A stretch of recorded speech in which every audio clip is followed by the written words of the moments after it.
اور وہاں پر تقریباً زیادہ سے زیادہ 5 سے 10 منٹ کی بریک، 1 یا 2 بریک ہم نے کی ہوگی، مسلسل چلتے جانا. اور راستہ ہموار نہیں ہے پہاڑوں پر، اور پھر ایک سرٹن پلیس پر جا کر ایک مقام ہے، وہاں پر سیڑھیاں ہیں، اور سیڑھیاں یہ نہیں کہ جیسے ہماری سیڑھیاں جیسے بڑی فرنش سیڑھیاں نہیں، پتھر رکھے ہوئے ہیں چھوٹے چھوٹے. اگر آپ کا پاؤں سلپ ہوا تو پھر لاتبان اٹھنا یقینی ہے. اور اوپر سے میری بدقسمتی یہ تھی، ہم ریڈ سی گئے تھے تو وہاں سے، کیونکہ جب ایسے مقامات کے لیے جاتے ہیں تو اسپیشل قسم کے وہ شوز لے کر جاتے ہیں، تو میں سینڈلز لے کے گیا، اور ہمارے انڈین فادر تھے تو وہ مجھے بار بار اصرار کر رہے تھے کہ چل یار اب چلتے ہیں، کیونکہ وہ میرا آخری سال تھا. تو کہتے تھے کہ ہم باقی جگہ تو آپ نے ساری دیکھ لی، اہرام مصر اور پھر اس کے ساتھ ساتھ فرعون کے دور کے وہ تمام ٹیمپلز ان کی مصریوں کی. تو کہتا تھا کہ یہ مسیحی یا جو ہماری تاریخ کا بہت بڑا ایک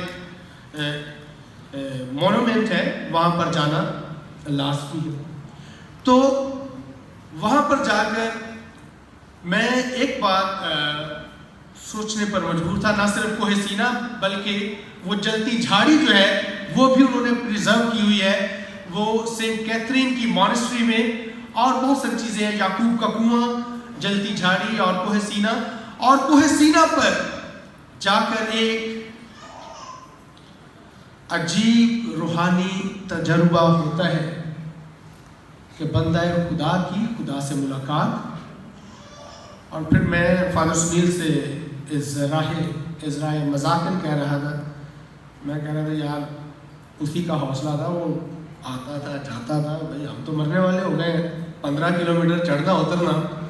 میں نے کہا یار وہ حضرت موسیٰ کا جو ہے نا وہ حوصلہ تھا، بھائی ہم تو غریب آدمی ایک دفعہ گئے بس، اس کے بعد ہم ناممکن ہے. تو پہلا امتحان بنی اسرائیل کا، جب کہ مصریوں کی تباہی کے بعد کوہ سینا اور کنعان کی جانب سفر جو ہے وہ ہمیں خروج کی کتاب کے 15ویں باب میں ملتا ہے.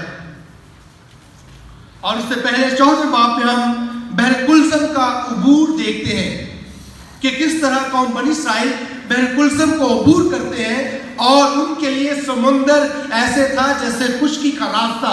اور یہ خدا کا بہت بڑا فضل، خدا کا بہت بڑا جلال، اور خدا کی بہت بڑی بخشش، اور خدا کی بہت بڑی نعمت تھی،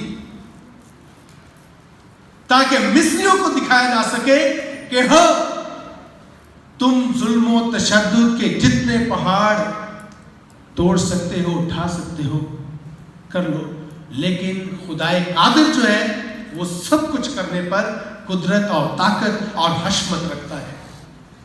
اور بحر کلثم کے عبور کے بعد ہم دیکھتے ہیں کہ پھر 15ویں باب میں موسیٰ کا نغمہ نصرت، یعنی فتح مندی کا نغمہ موسیٰ گاتا ہے.